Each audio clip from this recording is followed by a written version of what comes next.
The autumn of 1893 painted Savannah, Georgia, in shades of amber and rust. But for Martha Ellery, the world had lost all color since the fire that claimed everything she held dear. The charred remains of her farmhouse stood like blackened teeth against the gray October sky, a constant reminder of the night that took her husband Thomas and their 7-year-old son, Samuel. Martha sat on the porch of the small cottage she now rented on the outskirts of town, her weathered hands working methodically with needle and thread. The fabric scraps scattered around her feet told the story of her new reality, a widow with no inheritance, no family, and no prospects beyond the meager coins she could earn from her needlework. Mrs. Ellery? The voice belonged to young Timothy Fletcher, the grocer's son, who approached with the cautious steps of a child who had been warned about the strange widow woman. "Mama sent me to ask if you'll be bringing anything to the harvest fair next week." Martha's fingers paused in their stitching. She looked up at the boy, noting how his bright blue eyes reminded her painfully of Samuel's. "What would your mama suggest I bring, child? I have no crops to sell, no preserves to offer." Timothy shifted uncomfortably, his gaze falling to the half-finished doll in Martha's lap. The creation was remarkably lifelike, with carefully embroidered features and hair made from what appeared to be real human strands. That's real pretty, Mom. The doll, I mean." A slow smile spread across Martha's face, the first genuine expression of pleasure she'd worn in months. "You think so? I've been working on her for days. She's special, this one. Very special indeed." The boy nodded eagerly, though something in Martha's tone made him take a step backward. "Well, I best be getting back. Mama's expecting me." As Timothy hurried away, Martha returned to her work with renewed purpose. The doll in her hands was indeed special. Its skin had a warmth and texture that no ordinary fabric could achieve. She had discovered quite by accident that certain materials could give her creations an almost living quality. The discovery had come 3 weeks prior, when she'd found the body of a vagrant who had died of exposure behind the old mill. Rather than report the death to Sheriff Crow, Martha had seen an opportunity. The man's skin, properly treated and prepared, had provided her with a material unlike anything she'd ever worked with before. Now, as she put the finishing touches on the doll's face, Martha whispered the words that had become her nightly ritual. "Soon, my darling Samuel. Mama's learning how to bring you home." The wind picked up, carrying with it the scent of wood smoke and something else, something sweet and cloying that seemed to emanate from Martha's cottage. In the distance, church bells chimed the evening hour, and Martha smiled as she held her creation up to the dying light. The doll's glass eyes seemed to glimmer with an inner warmth, and for just a moment Martha could have sworn she saw them blink. Sheriff Elias Crow had been keeping law and order in Savannah for nearly a decade, but he'd never encountered anything quite like the reports that had been filtering into his office over the past month. 3 children had gone missing, not all at once, but one by one, each disappearance separated by just enough time to avoid immediate panic. First had been little Mary Hutchinson, who vanished while playing near the creek. Then came David Morrison, who never returned from his evening chores. Most recently, 8-year-old Rebecca Walsh had disappeared from her own backyard, while her mother hung laundry just 20 feet away. Elias sat at his desk, studying the reports by lamplight as rain drummed against the windows of his office. Each case had the same maddening lack of evidence. No signs of struggle, no witnesses, no trace of where the children might have gone. It was as if they had simply vanished into thin air. A knock at his door interrupted his thoughts. "Come in," he called, looking up to see Dr. Henry Blackwood, the town's physician, and one of the few men Elias trusted completely. "Evening, Elias. I hope you don't mind the late hour, but I wanted to discuss something that's been troubling me." Dr. Blackwood removed his hat and took a seat across from the sheriff's desk. His usually composed demeanor seemed strained. "Of course, Henry. What's on your mind?" The doctor leaned forward, lowering his voice despite the empty office. "It's about the missing children. I've been thinking about the timing, the locations, and there's something else, something I probably should have mentioned sooner." Elias set down his pen and gave the doctor his full attention. "Go on." "I've been treating several families in town for what they describe as nightmares, vivid, disturbing dreams about their children. But here's what's strange. These nightmares all started around the same time the disappearances began. And they all involved the same imagery." "What kind of imagery?" Dr. Blackwood hesitated, as if reluctant to voice his thoughts. "Dolls, Elias. They all dream about dolls with their children's faces, dolls that move and speak and call for help." A chill ran down Elias's spine. "That's unsettling, but dreams aren't evidence, Henry." "No, but there's more. I've also been getting reports of a strange smell in the air, particularly on the south side of town. Sweet, but with an underlying odor that several people have described as rotting meat." Elias frowned. "The south side? That's where Martha Ellery lives?" "Exactly. And I've heard she's been selling dolls at the market, remarkably lifelike ones that have been drawing quite a bit of attention." The sheriff leaned back in his chair, pieces of a disturbing puzzle beginning to form in his mind. "You think there's a connection?" "I don't know what to think, Elias. But I do know that Martha Ellery has been through tremendous trauma. Losing a spouse and child in such a violent way, it can break a person's mind in ways we don't fully understand." Elias stood and reached for his coat. "I think it's time I paid Mrs. Ellery a visit, officially." "Be careful, my friend. If I'm right about this, if there is a connection, then we may be dealing with something far worse than simple kidnapping." As Elias stepped out into the rain-soaked night, he couldn't shake the feeling that Dr. Blackwood's words carried more weight than either of them wanted to admit. The wind howled through the empty streets, and somewhere in the distance he could swear he heard the faint sound of children crying. But when he stopped to listen more carefully, there was only silence. The Savannah Harvest Fair buzzed with activity despite the overcast sky that threatened rain. Vendors hawked their wares from colorful stalls. Children ran between the booths with sticky fingers and bright smiles, and the air filled with the mingled scents of caramel apples, roasted corn, and wood smoke from the various cooking fires. Martha Ellery's booth stood slightly apart from the others, positioned near the edge of the fairgrounds where the shadows fell longer and the crowd thinned. Her display was modest but striking. A collection of dolls arranged on a simple wooden table, each one crafted with an attention to detail that bordered on the supernatural.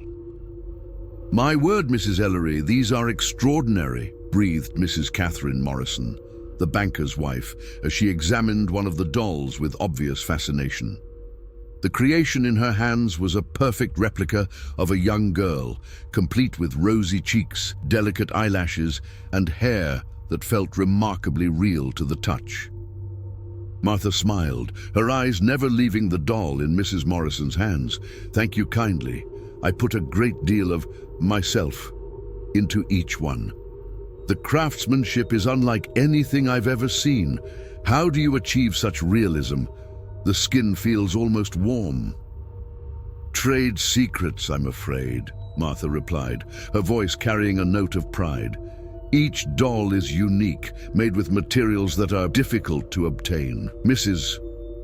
Morrison turned the doll over in her hands, marveling at the intricate stitching and the way the limbs moved with an almost natural fluidity. "I simply must have this one for my niece. She'll be absolutely delighted." As money changed hands, Martha carefully wrapped the doll in soft cloth, whispering something under her breath that Mrs. Morrison couldn't quite catch. "Take good care of her," Martha said, her eyes intense. "She's very special." Throughout the morning, Martha's dolls drew a steady stream of admirers and buyers. Parents purchased them as gifts for their children, collectors marveled at their artistry, and even some of the other vendors stopped by to examine her work. But as the day wore on, a subtle unease began to settle over those who lingered too long at her booth. "There's something not quite right about them," whispered Mrs. Eleanor Walsh to her friend as they passed by. "Look at the eyes. They seem to follow you." Her companion, Mrs. Sarah Fletcher, nodded nervously. "And that smell, do you notice it? Sweet, but with something underneath that makes my stomach turn." Indeed, a peculiar odor seemed to emanate from Martha's booth. Not unpleasant at first, but growing more cloying and disturbing the longer one remained in its vicinity. Several potential customers approached with enthusiasm, only to hurry away after a few minutes, claiming sudden headaches or nausea. Martha seemed oblivious to their discomfort, focused entirely on her sales and the careful handling of her creations. She spoke to each doll as she wrapped it, murmuring endearments and promises that struck observers as oddly maternal. "Sleep well, my darling," she whispered to one particularly lifelike creation with golden curls. "You'll have a new home soon, but remember, Mama made you special." As the afternoon shadows lengthened, Sheriff Crow arrived at the fair, his presence causing a subtle shift in the atmosphere. He moved through the crowd with purpose, nodding to familiar faces, but clearly focused on a specific destination. When he reached Martha's booth, he found her alone, the last of her dolls sold except for one, a creation that seemed somehow different from the others. This doll had dark hair and bright blue eyes, and something about its expression seemed almost alive. "Good afternoon, Mrs. Ellery," Elias said, tipping his hat. "I see you've had quite a successful day." Martha looked up from arranging her remaining wares, her smile not quite reaching her eyes. "Sheriff Crow, how nice of you to stop by. Are you perhaps interested in purchasing something for a special little one?" Elias's gaze fell on the remaining doll, and he felt an inexplicable chill. "Actually, I was hoping we might have a conversation about your business." "My business?" Martha's voice carried a note of defensiveness. "I'm simply trying to make an honest living, Sheriff. Surely there's nothing wrong with that." "Of course not. But I've been hearing some interesting things about your work. People are quite impressed with the realism of your dolls." Martha's hands moved protectively toward the remaining creation. "I take pride in my craftsmanship. Each one is made with the utmost care and attention." "I'm sure they are. Perhaps you could tell me about your materials, where you source them." For just a moment, something flickered in Martha's eyes, a flash of fear, or perhaps guilt, but it was gone so quickly that Elias almost thought he'd imagined it. "I use only the finest materials, Sheriff. Some are family heirlooms, you might say, passed down through generations." As if sensing the tension in the conversation, the remaining doll seemed to shift slightly on the table. Elias blinked, certain his eyes were playing tricks on him, but Martha's hand quickly moved to steady the creation. "Well," Elias said carefully, "I'm sure your customers are very satisfied. I hope you'll let me know if you need anything. Protection, assistance, anything at all." "That's very kind of you, Sheriff. But I assure you I can take care of myself." As Elias walked away, he couldn't shake the feeling that Martha Ellery was hiding something far more sinister than simple trade secrets. And the image of that last doll, with its two real eyes and almost breathing chest, would haunt his thoughts for the rest of the evening. Behind him, Martha carefully packed her remaining creation, whispering words that carried on the wind like a prayer. "Soon, my Samuel, very soon Mama will have everything she needs to bring you home." Indeed, the Morrison household had always been a place of warmth and laughter, but in the 3 days since Mrs. Morrison brought home the doll from Martha Ellery's booth, an unsettling quiet had settled over the family.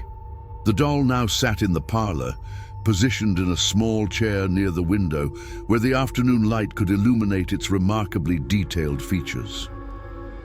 "I don't like it, Catherine," Mr. James Morrison confided to his wife as they prepared for bed. "There's something wrong about that thing, the way it seems to watch everything that happens in the room." Catherine Morrison brushed her hair at the vanity, catching her husband's reflection in the mirror. "Don't be ridiculous, James. It's just a doll. A very well-made doll, but nothing more.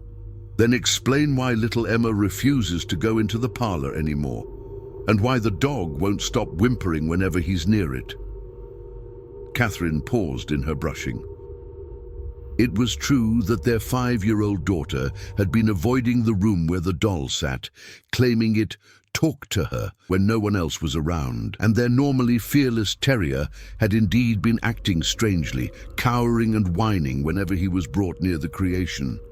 Children have active imaginations, and animals are sensitive to, I don't know, changes in routine. I'm sure it's nothing. But even as she spoke the words, Catherine felt a chill run down her spine.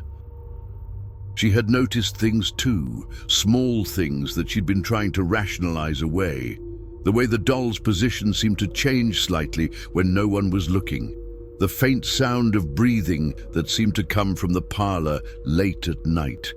The sweet, cloying smell that had begun to permeate that corner of the house. Meanwhile, across town, Dr. Blackwood was making his evening rounds when he received an urgent summons to the Fletcher household. He arrived to find Mrs. Sarah Fletcher in a state of near hysteria, clutching her youngest son Timothy to her chest. "Doctor, thank God you're here," she gasped. "It's Timothy. He's been having the most terrible nightmares, and tonight he won't wake up."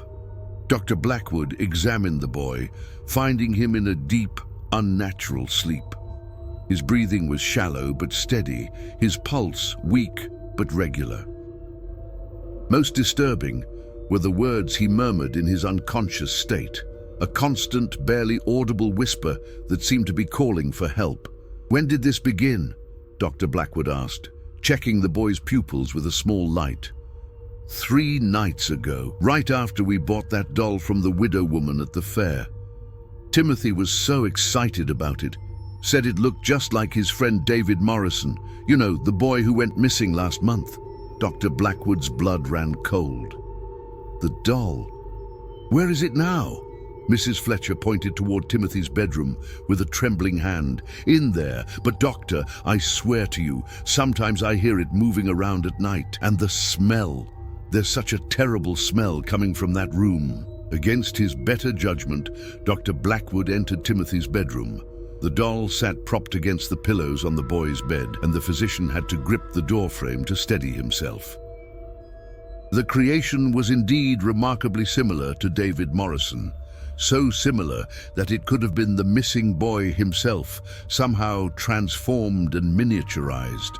But it was the eyes that truly disturbed him.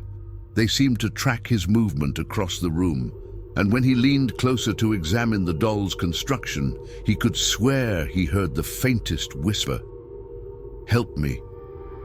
Dr. Blackwood stumbled backward, his medical training warring with the evidence of his own senses. The doll's chest seemed to rise and fall with shallow breaths, and the skin felt warm and supple beneath his touch. Most horrifying of all, when he lifted the creation to examine it more closely, he noticed tiny, almost invisible stitches along the hairline and joints, as if the doll had been assembled from pieces. "Mrs. Fletcher," he called, his voice hoarse with shock. "I need you to remove this doll from your house immediately, tonight." "But doctor, what's wrong with Timothy? Will he be all right?" Dr. Blackwood looked back at the unconscious boy, then at the doll in his hands. A terrible suspicion was forming in his mind, one that challenged everything he believed about the natural world. "I believe Timothy will recover once this thing is removed from his presence. But Mrs. Fletcher, I must ask you to do something else. I need you to tell me exactly what Mrs. Ellery said when she sold you this doll." Mrs. Fletcher wrung her hands nervously. "She said it was special, that she'd put a great deal of herself into making it, and she whispered something when she wrapped it up, something about taking good care of it because it was alive." "Alive? That's what I thought I heard, though surely I must have been mistaken." Dr. Blackwood carefully set the doll down, his hands trembling slightly. "Mrs. Fletcher, I want you to burn this thing tonight. And then I want you to keep Timothy away from any other dolls Mrs. Ellery might have made."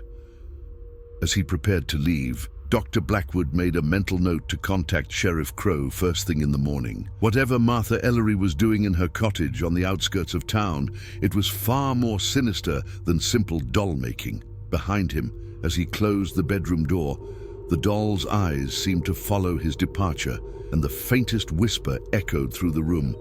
"Don't leave me here. Please don't leave me here." But Dr. Blackwood was already gone, hurrying through the dark streets toward his own home, where he would spend the rest of the night trying to convince himself that what he had witnessed was merely the product of an overactive imagination. In the distance, smoke began to rise from the Fletcher chimney as Mrs. Fletcher followed the doctor's instructions, feeding the unholy creation to the flames. And somewhere across town, Martha Ellery woke from her sleep with a scream of anguish, as if something precious had been torn away from her very soul. Sheriff Crow arrived at Martha Ellery's cottage just as the first light of dawn painted the sky in shades of grey and pink. The small dwelling sat isolated at the end of a dirt road, surrounded by overgrown gardens and the skeletal remains of what had once been a thriving farm. The air hung heavy with that same sweet, cloying smell he'd noticed at the fair, but here it was, much stronger, almost overwhelming. He knocked firmly on the weathered wooden door, noting the strange symbols that had been carved into the frame, symbols that looked vaguely African in origin, though he couldn't be certain. When no answer came, he knocked again, louder this time. "Mrs. Ellery, this is Sheriff Crow. I'd like to speak with you, please."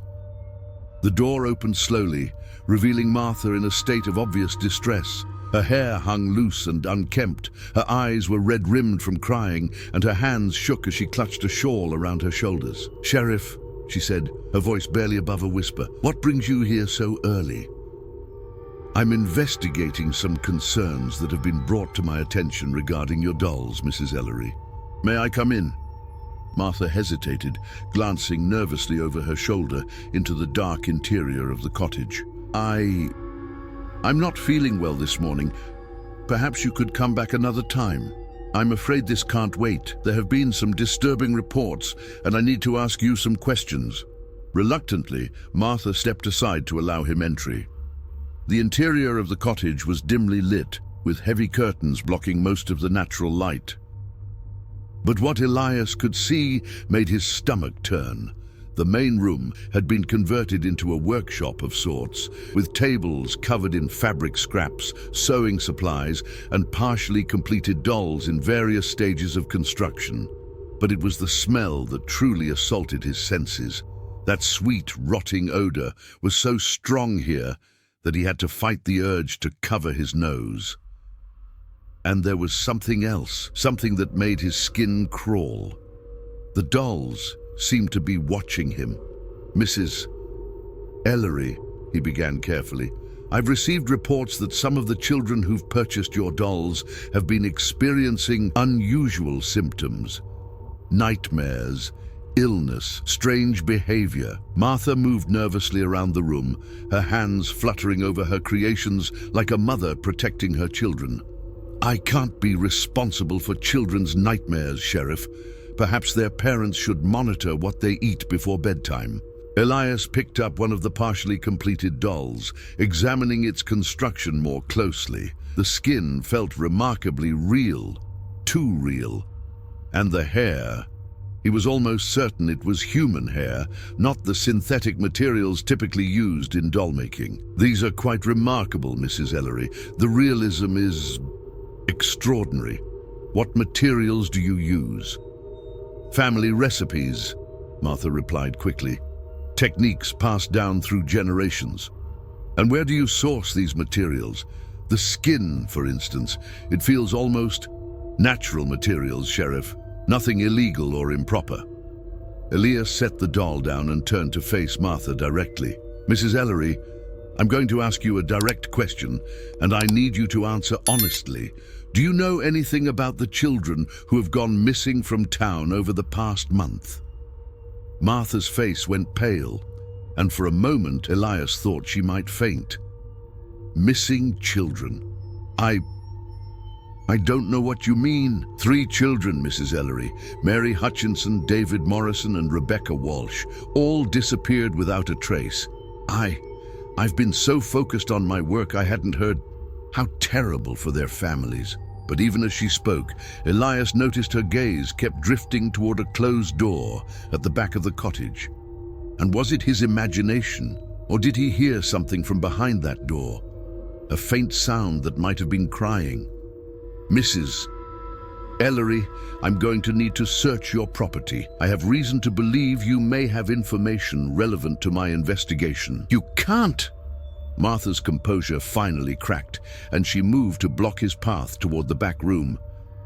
This is my home, my private space. You have no right. Actually, I do. Elias produced a search warrant from his coat pocket. This gives me the authority to examine your property and any materials you may have here. Martha's eyes widened in panic, and she began backing toward the forbidden door. Please, Sheriff, you don't understand. My work, it's delicate. Interrupting it now could ruin everything.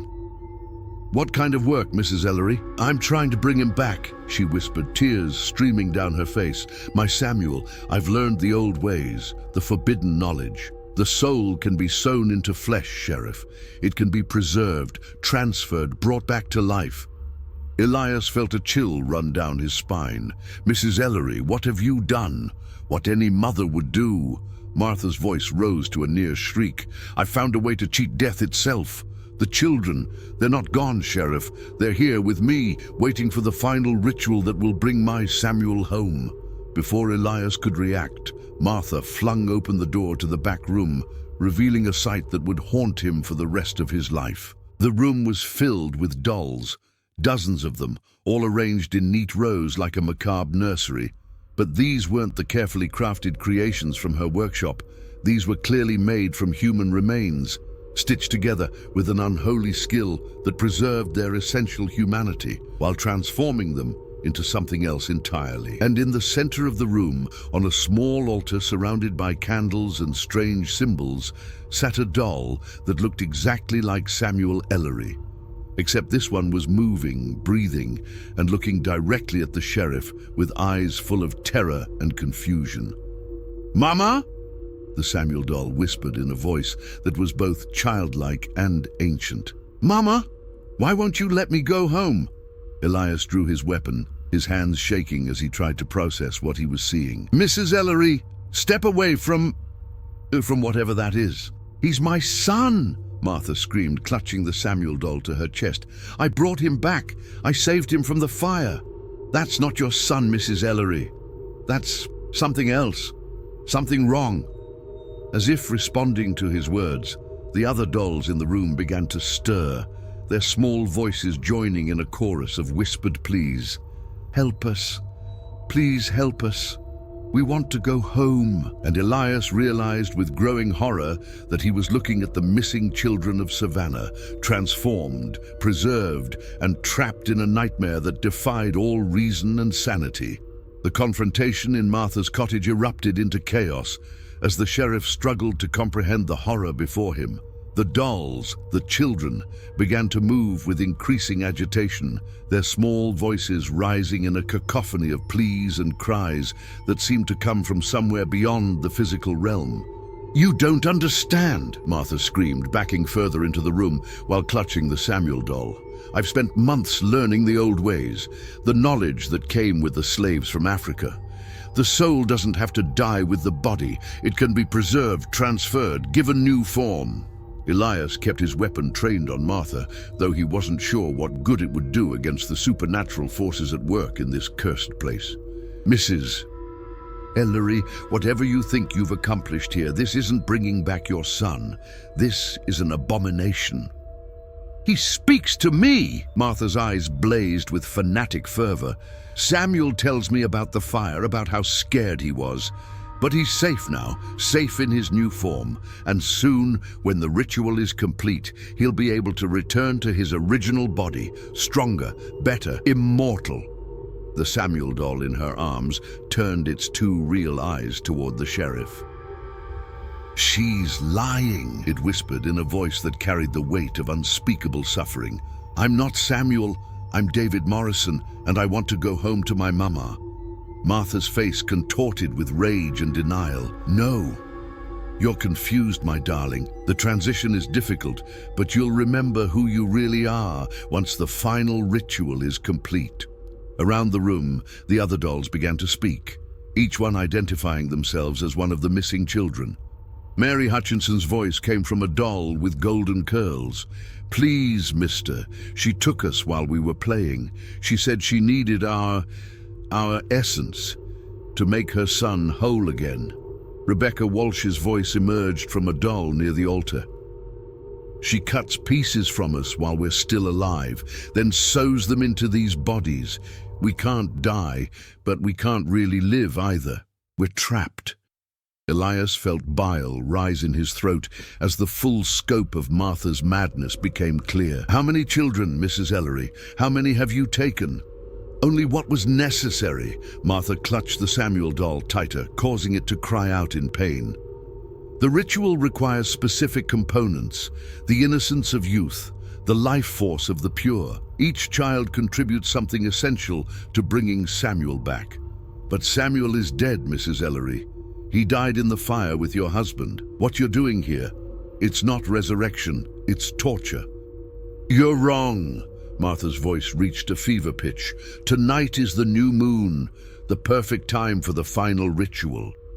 I have everything I need: the preserved essence of 7 children, the sacred symbols, the incantations passed down through generations of practitioners. Samuel will live again." As if summoned by her words, a wind began to blow through the cottage despite the closed windows. The candles around the altar flickered but didn't go out, and the strange symbols carved into the walls seemed to pulse with an otherworldly energy. "Sheriff," whispered the David doll in Martha's arms, "you have to stop her. If she completes the ritual tonight, we'll be trapped forever.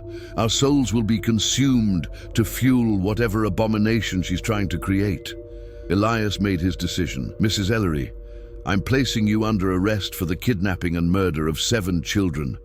Put down whatever that is and come with me." "Never!" Martha backed toward the altar, her free hand reaching for a curved knife that lay among the ritual implements.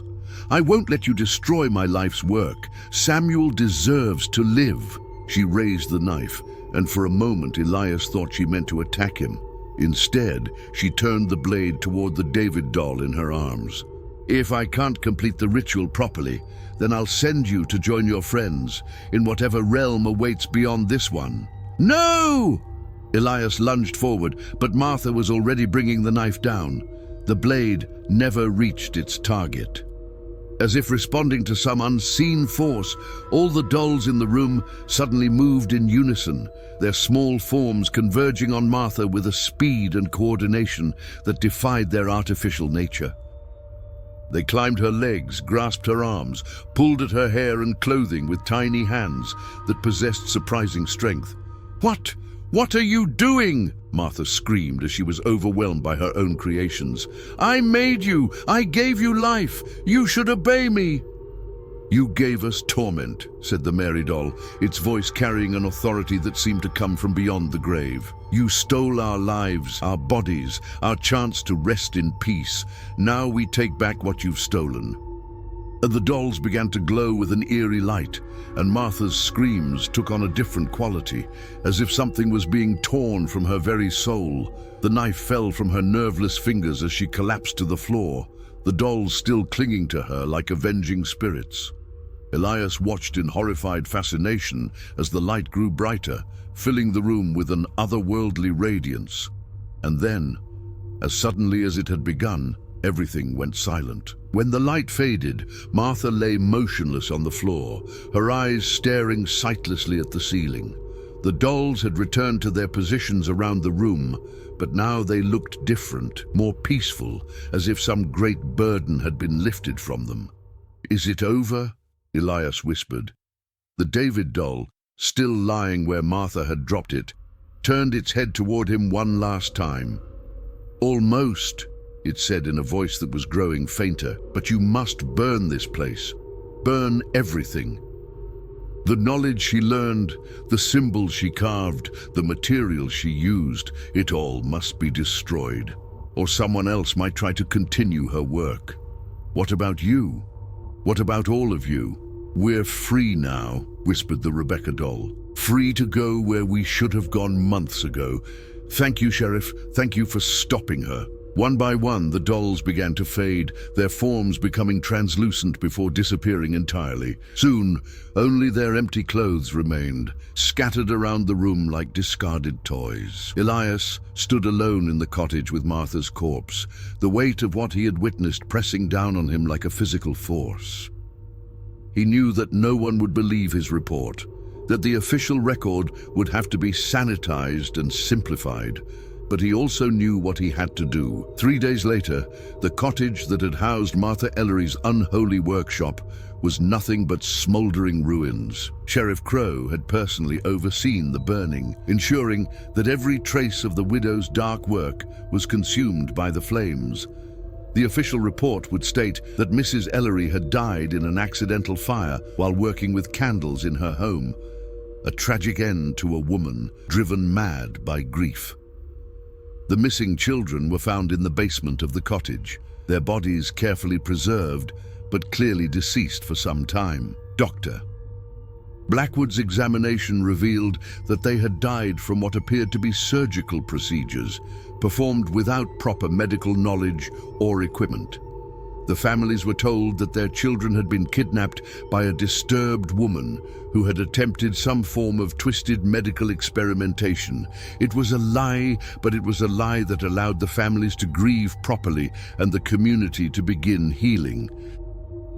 Elias stood in the cemetery as the last of the children was laid to rest, watching the families say their final goodbyes to sons and daughters who had been missing for months. The pain in their faces was evident, but there was also relief. The terrible uncertainty was over, and they could finally begin to move forward. Dr. Blackwood approached him as the crowd began to disperse. "How are you holding up, Elias?" "I keep thinking about what she said, about the knowledge she learned, the old ways. What if there are others out there who know these techniques? Then we'll deal with them when the time comes. But for now, this particular evil has been stopped." Elias nodded, though he couldn't shake the feeling that Martha Ellery's death was not the end of the story, but merely the closing of one chapter. "Henry, I need to ask you something, and I need you to answer honestly. Do you believe what I told you about what happened in that cottage?" Dr. Blackwood was quiet for a long moment, watching the last of the mourners make their way toward the cemetery gates. "I believe that you experienced something that challenged everything you thought you knew about the world, whether it was supernatural forces or simply the product of extreme stress and suggestion. Does it really matter? The children are at peace now, and that's what's important. But the dolls that were sold at the fair, the ones that families bought before we discovered what Martha was doing, all accounted for and destroyed. I made sure of that personally. Whatever power they may have possessed died with their creator." As they walked away from the cemetery, Elias couldn't help but glance back at the fresh graves. In the distance, he could see the blackened remains of Martha's cottage, a stark reminder of the horrors that had taken place there. But there was something else, something that made him pause and look more carefully. For just a moment, he could have sworn he saw small figures standing among the graves, translucent and peaceful, watching over the final resting places of their physical forms. "Did you see that?" he asked Dr. Blackwood. "See what?" Elias looked again, but the cemetery was empty except for the groundskeeper in the distance. Nothing. Just nothing. As they reached the main road, a traveling merchant's wagon passed by, heading toward the next town. In the back of the wagon, among bolts of fabric and various trade goods, sat a small collection of dolls, beautifully crafted, remarkably lifelike, and bearing an uncanny resemblance to the children of Savannah. The merchant, an elderly woman with knowing eyes, smiled as she noticed the sheriff's attention. "Beautiful work, aren't they?" she called out. "I learned the techniques from a dear friend who recently passed away. Such a shame to let that kind of artistry die with its creator." Elias felt his blood run cold, but before he could respond, the wagon had moved on, disappearing around a bend in the road. He stood frozen for a moment, wondering if he should pursue the merchant, wondering if Martha Ellery's evil was truly dead, or if it had simply found a new vessel. "Elias?" Dr. Blackwood's voice seemed to come from very far away. "Are you all right?" Yes, I'm fine." But even as he spoke the words, Elias knew that his ordeal was far from over. Somewhere out there, in another town, another community, the cycle might be beginning again. The wind picked up, carrying with it the faint scent of wood smoke and something else. Something sweet and cloying that made his stomach turn, and in the distance, barely audible above the sound of the breeze, he could swear he heard the faint whisper of children's voices calling for help. But when he strained to listen more carefully, there was only silence. The dark story of the widow who sold dolls made of human flesh had ended, but the shadows it cast would linger long after the last ember of Martha Ellery's cottage had grown cold. And in the years to come, whenever children went missing in small southern towns, whenever dolls appeared that seemed too lifelike to be mere toys, Sheriff Elias Crow would remember the autumn of 1893 and wonder if some evils are too powerful to ever truly die. The official records would show that Martha Ellery was a disturbed woman who kidnapped and killed 7 children in a fit of grief-induced madness. But those who knew the truth would carry a different story, a tale of ancient knowledge, unholy rituals, and the terrible price of trying to cheat death itself. And sometimes, on quiet nights when the wind blew just right, the people of Savannah would swear they could still hear the whispered voices of children, calling out from somewhere beyond the veil between life and death, warning others about the woman who tried to sew souls into flesh, and the dolls that carried pieces of the innocent within their carefully crafted forms. The darkness had been defeated, but it had not been destroyed. It had simply moved on, waiting for the next grieving parent, the next desperate soul willing to pay any price to bring back what had been lost. And in that waiting, the true horror of Martha Ellery's legacy lived on.